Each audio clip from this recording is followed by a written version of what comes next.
On the 13th of May, 1956, a United States Air Force captain walked out of the service for the last time. His discharge was real.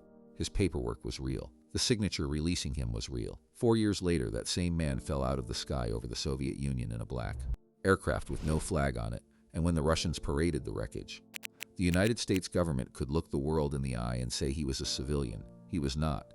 He had been a captain 4 years earlier, and the records that proved it had been quietly walled off where no enemy and no journalist would ever find them. His name was Francis Gary Powers, and he was one of the first Americans deliberately erased from his own military on paper so the country could deny he was ever theirs. This is not a trick, it is a system, and it is still running.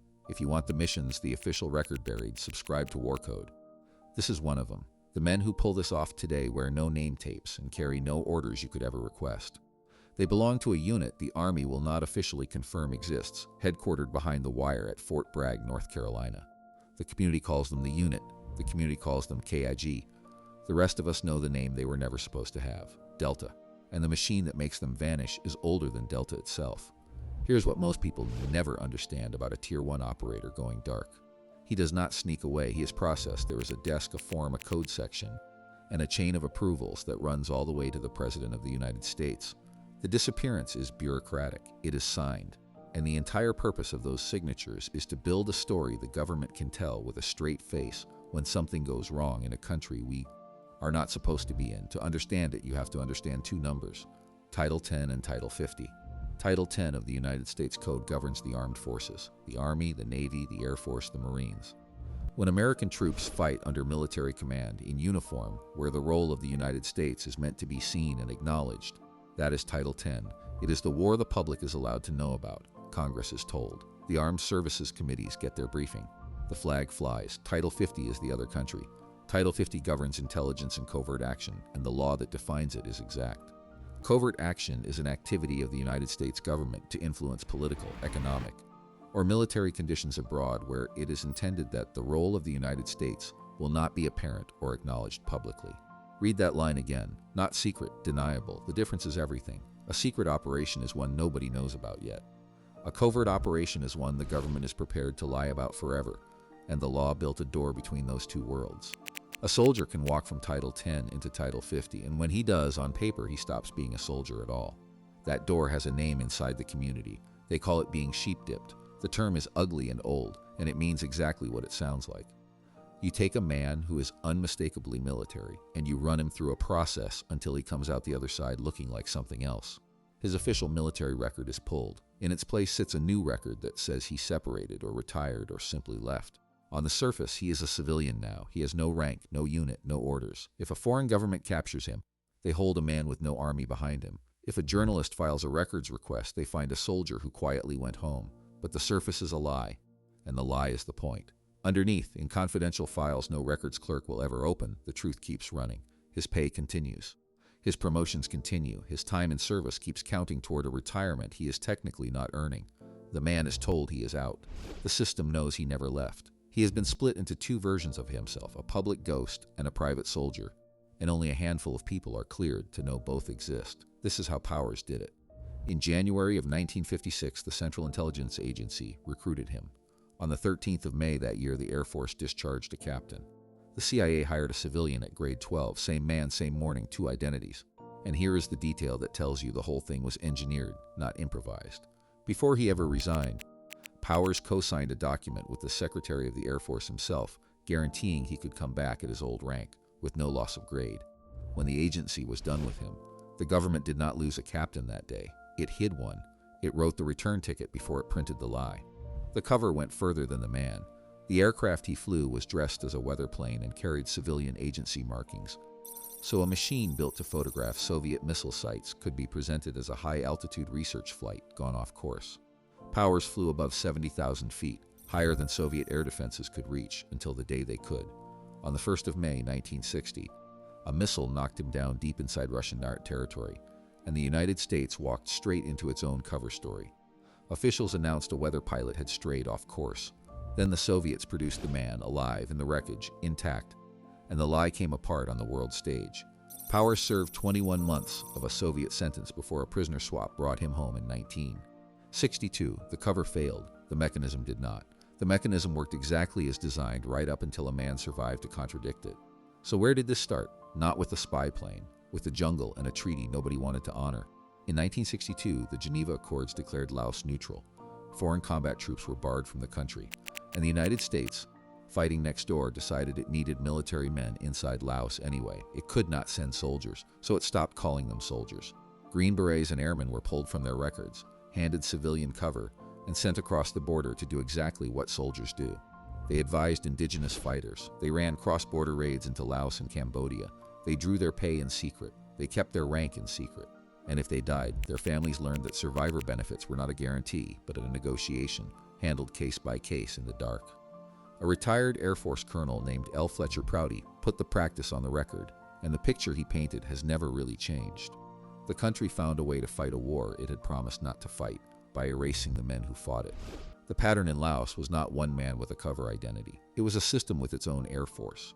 The agency ran the air side of that war in the open shadows, flying combat, logistics, and rescue missions over a country where officially no American was fighting. Soldiers on the ground, airmen overhead, all of them carrying paper that said something other than the truth.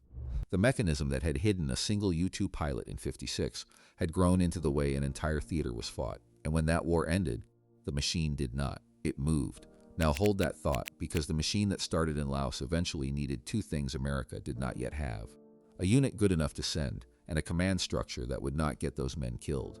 The unit came first. On the 19th of November, 1977, at Fort Bragg, Colonel Charlie Beckwith and Colonel Thomas Henry stood up the 1st Special Forces Operational Detachment Delta. Beckwith had served alongside the British Special Air Service and came home convinced America had a hole in its arsenal. The country had teachers, men who trained foreign fighters. What it did not have was doers, a standing force of shooters who could be sent anywhere, autonomous, deniable, gone. Delta was the answer, and to this day the Army has never released an official fact sheet for the unit. The most capable direct action force the country owns is, on paper, barely there. That is not an accident. That is the same instinct that erased Powers, scaled up to an entire detachment. If you have made it this far, you are already one of us. Cadets get every video 24 hours early and a badge in the comments. The link is below. Then came the disaster that built the command.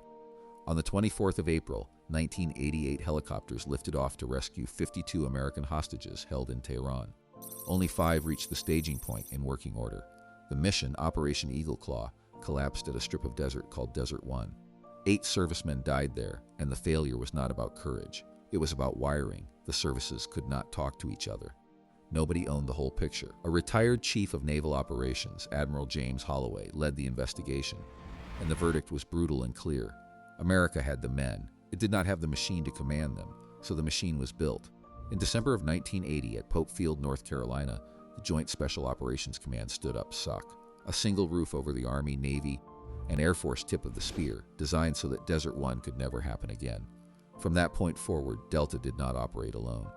It operated inside a command engineered to move the most lethal men in the country quietly, jointly, and with one hand on the wheel.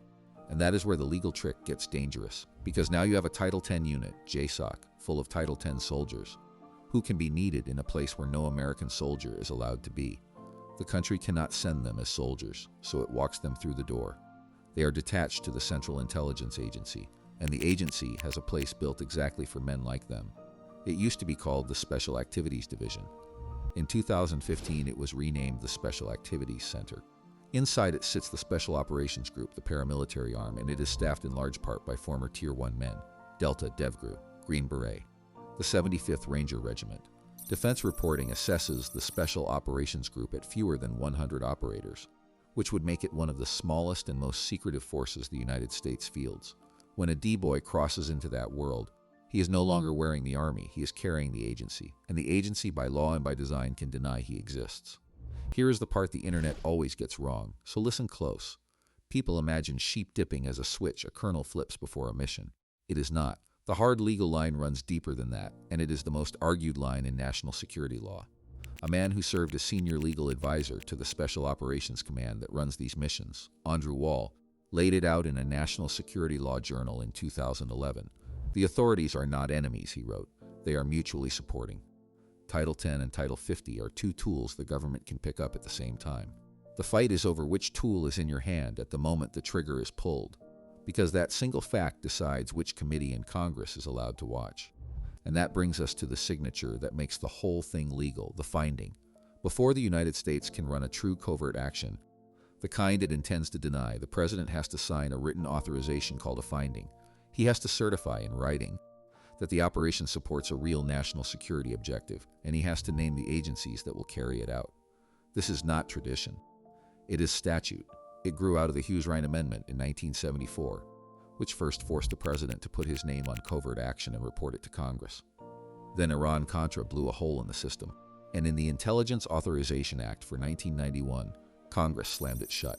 From then on, the finding had to be in writing. It had to be made within 48 hours of the decision, and it had to reach the intelligence committees before the operation began. So picture the full assembly line now. A 1977 unit that has no public fact sheet. A 1980 command built from a desert full of dead Americans. A central intelligence center that denies its own people. A door called Sheep dipping that strips a man of his army on paper while his pay quietly continues. And a single sheet of paper, signed by the president, that turns the entire thing from a crime into a policy. That is not lore. Every piece of it is written down, in code sections, in commission reports, in the dates a captain was discharged and a command was born. Now here is the seam where it all hangs by a thread. Remember the exclusions. The law that defines covert action specifically carves out traditional military activities. A traditional military operation does not need a finding, and it answers to the armed services committees, not the intelligence committees. So the entire game, the whole multi-billion-dollar question, comes down to one call. Is what these men are about to do a military operation, acknowledged and owned, or a covert action the country is prepared to disown? Move the line a few feet in either direction, and you change who in Congress gets told, when they get told, and whether the man doing the work is a soldier or a ghost. The same operator, the same target, the same night. The only thing that changes is the paperwork, and the paperwork decides whether he comes home a hero or comes home as a man who officially was never there. That is the cost of the door. The bargain protects the mission and abandons the man. The records that let the government deny him are the same records that can leave his widow fighting for a benefit he earned in a war the country swears never happened. He gives up his name so the nation can keep its denial. And almost every American who salutes the flag has no idea the trade is even being made. So here is the question worth arguing over. And veterans and serious students of this community are exactly the people who should settle it. When a soldier is sheep-dipped, stripped from his service on paper so the government can deny him, is the country protecting him, or is it protecting itself at his expense? Put your answer in the comments and defend it, because the men who live this can usually tell in 3 sentences who actually knows the difference between Title 10 and Title 50 and who is repeating something they read. Official members get the parts that do not survive the public versions. The names and the details we cut before publish. The door is below.